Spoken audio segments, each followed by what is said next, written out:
오늘 본 말씀 열왕기상 17장 1절부터 7절까지의 말씀입니다. 오늘 본 말씀에 보면 17장 1절에 길르앗에 우거하는 자 중에 디셉 사람 엘리야가 아합에게 이르되 이렇게 이야기합니다. 이 아합 왕에게 엘리야가 나가서 이렇게 이야기합니다. 자기가 말을 다시 할 때까지 다시는 이슬이나 비가 내리지 않을 겁니다. 이건 바꿔 표현하면 이제 이 땅에 가뭄이 들 것입니다. 그런데 이슬조차도 내리지 않는다는 건 모든 사실 동물과 식물을 비롯하여 모든 사람들이 다 고통과 고난을 당하게 될 거다라고 하는 것이죠. 그래서 여기 보면 그 1절 후반절에 내 말이 없으면 수년 동안 비도 이슬도 있지 아니하리라 하니라. 이건 그냥 정리하자면 그겁니다. 당신들이 어려움 당할 거예요 정도가 아니라 이건 저주죠, 저주. 비도 이슬도 내리지 않으면 결국은 뭘 얻을 수 없냐? 농작물을 얻을 수 없는 거죠. 근데 그게 하루 이틀, 한 달, 두 달, 그 정도는 어떻게든 버틴다라고 하겠지만 이게 수년 동안 내리지 않는다? 이건 동물이며 식물이며 다 타 죽고 말라 죽을 거란 이야기입니다. 그렇게 일종의 저주를 퍼붓는 거죠. 그 말을 들은 아합 왕은 어떻겠느냐? 이건 그 말을 듣고도 아유 그래요? 그럼 우리가 어떻게 하면 좋을까요? 대책을 얘기해 주세요. 이게 아닌 거라는 거죠. 오히려 아합 왕은 이 엘리야 선지자를 잡아 죽이려고 지금 어디 와서 저주를 퍼부어 이런 거나 다름없는 거예요. 그래서 하나님께서 엘리야 선지자에게 멀리 도망할 것을 이야기합니다. 바꿔 표현하면 숨을 것을 이야기하죠. 2절 보시면 여호와의 말씀이 엘리야에게 임하여 이르시되 너는 여기서 떠나 동쪽으로 가서 요단 앞 그리 시냇가에 숨고 라고 이야기합니다. 그 시냇가에 숨을 것을 이야기하고 이 엘리야 선지자는 하나님의 말씀을 따라 그리 시냇가로 갑니다. 그런데 여기서 몇 가지를 보게 됩니다. 그냥 하나님께서 아무 의미 없이 거기 가서 숨어라 라고 이야기하지 않으셨음을 우리는 알 수 있죠. 잘 보시면 이제 그 4절 말씀 보면 그 시냇물을 마시라 내가 까마귀들에게 명령하여 거기서 너를 먹이게 하리라.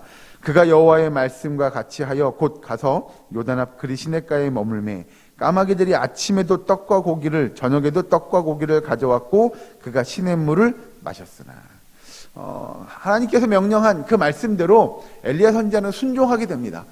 그 하나님께서 하나님의 말씀에 순종했더니 그에게 시냇가에 그 시냇물을 먹게 하시고 또 까마귀들이 먹을 것을 떡과 고기를 가지고 와서 그 떡과 고기도 먹게 하시고 이건 도대체 뭘 이야기하고자 함이냐라고 하는 거죠. 하나님께서 왜 엘리야 선지자에게 그곳에 가서 숨으라고 이야기하셨고 그리고 그 숨은 곳에서 그 시냇물을 마시게 하고 까마귀들이 떡과 고기를 갖고 와서 먹게 하였느냐라고 한다면 결국 그런 겁니다. 하나님의 일하심, 하나님의 역사하심은 사실 엘리야 선지자의 생각 또 다른 보편적인 사람들의 생각을 뛰어넘습니다. 왜냐? 그곳에 숨었어요. 물은 어떻게 마실 수 있다고 치죠. 그런데 어떻게 까마귀들이 떡과 고기를 갖고 와서 이 엘리야 선지자가 그 떡과 고기를 먹게 하느냐? 이건 바꿔 표현하면 하나님이 엘리야 선지자의 말씀, 하나님의 말씀에 엘리야 선지자가 순종하였더니 하나님의 말씀에 순종한 그 엘리야 선지자에게 하나님은 하나님의 방편대로 일하시더라라는 거예요. 이걸 다른 편으로 하면 거기서 뭘 먹었겠어요? 먹을 음식이 없잖아요. 그런데 하나님이 엘리야 선지자를 속된 표현으로 먹여 살리시더라라는 거예요.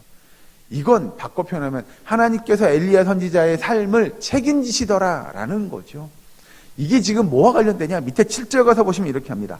땅에 비가 내리지 아니하므로 얼마 후에 그 시내가 마르니라 라고 이야기합니다. 여러분 엘리야 선지자가 아합 왕에게 이야기합니다. 이 땅에 비가 내리지 않을 거예요. 그런데 예를 들면 하나님께서 엘리야 선지자에게 야 너 저기 시냇가로 너 숨어라 가서 그랬어요. 그래서 숨었는데 그 시내는 마르지 않아요. 여러분 이것도 이상하잖아요. 그죠? 아니 다 몇 년 동안 비가 내리지 않으면 시냇가도 마르는 게 당연한 거죠. 그러면 그 엘리야 선지자가 숨어있는 시냇가가 말랐어요. 그럼 엘리야 선지자는 어떻게 되죠? 죽겠죠. 죽을 거예요. 물도 못 마시는데. 이게 우리 보편적인 생각이잖아요. 보편적인 사고잖아요. 그런데 하나님의 엘리야 선지자에게 미리 보여주십니다. 그 시내가 마르기 전에 야, 그 시내의 물을 마셔. 그리고 까마귀를 통해서 떡과 고기를 갖다 주세요. 이건 엘리야 선지자에게 이제 쉽게 표현하면 그거죠. 걱정하지 마. 라가 되는 겁니다. 네가 거기 숨었어? 야, 이거 여기서 내가 뭘 먹고 살지? 어떻게 지내지를 걱정하지 마. 왜요? 하나님께서 그에게 순종한, 하나님께 순종한 하나님의 백성, 하나님의 자녀들은 하나님께서 책임지신다는 거죠. 그래서 까마귀 떼가 날아다니게 만드는 거예요. 떡과 고기를 갖고 먹을 수 있게 만들어 주시는 거예요. 그걸 체험한 엘리야 선지자예요. 얘 이제 그 시냇물이 말랐어요. 그러면 우리는 그럴 거예요. 덕후 겁날 거예요. 큰일 났네. 나 내일부터 무슨 물 마시지? 어떻게 하지? 나 물 못 마시겠네? 죽겠네가 아니라, 그래요. 그 시냇가가 말랐어요. 그럼에도 하나님은 그에게, 엘리야 선지자에게 그 전에 보여줬던 그 기적과 같은 역사를 엘리야 선지자에게 허락하실 거라는 믿음이 엘리야 선지자에게 있는 거죠. 그래, 까마귀가 날라와서 떡도 주고 고기도 주고 그 시냇가에 물도 마시게 하셨던 하나님이 그 시냇가에 물이 말랐어요. 그럼에도 하나님은 엘리야 선지자를 버리지 않을 겁니다. 죽게 내버려 두지 않을 겁니다. 그가 어떻게든 하나님의 말씀에 순종하는 하나님의 백성이라고 한다면 하나님은 그를 인도하실 겁니다. 책임져 주실 것이라고 하는 그 믿음이 엘리야 선지자에게 있는 거죠. 그래서 성경은 우리에게 네가 피난 가라, 숨어라 가서 라고 이야기한 하나님, 그리고 그 시냇물을 마셔라, 그리고 그 까마귀를 통하여 떡과 고기를 먹어라 라고 말씀하신 그 하나님의 말씀에 순종하는 엘리야 선지자에게 이제 그 시내가 말랐어요. 그러면 엘리야 선지자의 믿음을 볼 수 있을 겁니다. 어떻게 할까요, 하나님? 하나님, 제 삶이 어떻게 될까요?를 걱정하거나 근심하거나 그것으로 두려워하거나 낙심하거나 낭망할 것이 아닌 정말 하나님 앞에 기도하고 하나님의 음성 듣기를 구하고 하나님의 뜻을 구하는 하나님의 백성들이 되어야 함을 성경은 이야기합니다. 이것이 여러분 조금 더 멀리 다른 시각으로 바라보면 어떻게 되냐면, 지금 하나님께서 엘리야 선지자를 통하여 다른 누군가가 깨닫기를 원하셨어요. 그게 뭐냐? 1차적으로 이스라엘 백성들이 깨달았어야 돼요. 왜냐하면 여러분 생각해 보세요. 아합 왕에게 가서 수년 동안, 몇 년 동안 비가 내리지 않을 거예요. 이슬도 내리지 않을 거예요. 라는 말을 했어요. 그 말은 아마 그 어떤 것보다도 빨리 퍼져나갔을 겁니다.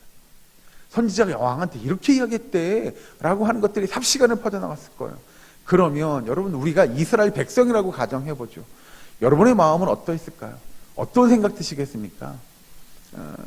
지금 같으면 빨리 양동이에 물이라도 받아놓고 뭐 이렇게 하겠지만 그 시대에는 그것도 쉽지 않잖아요. 그리고 그걸 가지고 밭에 논에 다 돼요? 이건 말이 안 되는 거잖아요. 아마 그럴걸요? 우리가 짐작해보면, 예상해보면 덜컥 겁이 났을 겁니다.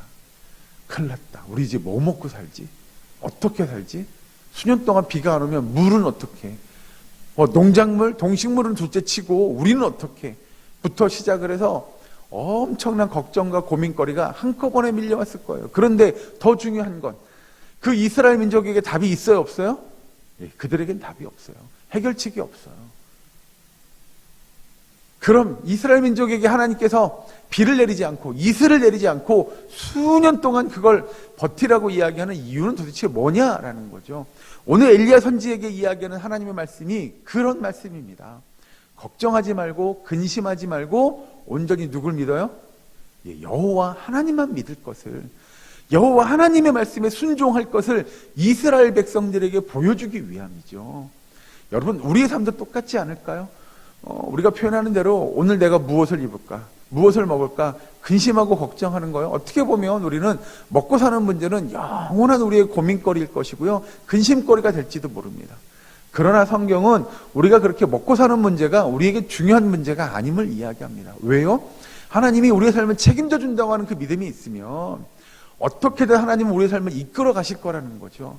중요한 건 우리가 하나님의 말씀을 듣고 하나님의 말씀을 깨닫고 그 말씀에 순종함으로 정말 하나님의 기적과 같은 역사가 나의 삶이 어떻게 이루어지는지를 경험하는 게 훨씬 더 중요하다고 성경은 가르칩니다. 그러다 보면 오늘 엘리야 선지자처럼 그 시냇물이 풍족하게 그냥 줄줄줄줄 칼칼칼칼 흘러내리면 너무나 좋겠으나 어느 순간에 그 시냇물이 마르기도 할 겁니다. 그러면 힘들기도 할 거예요.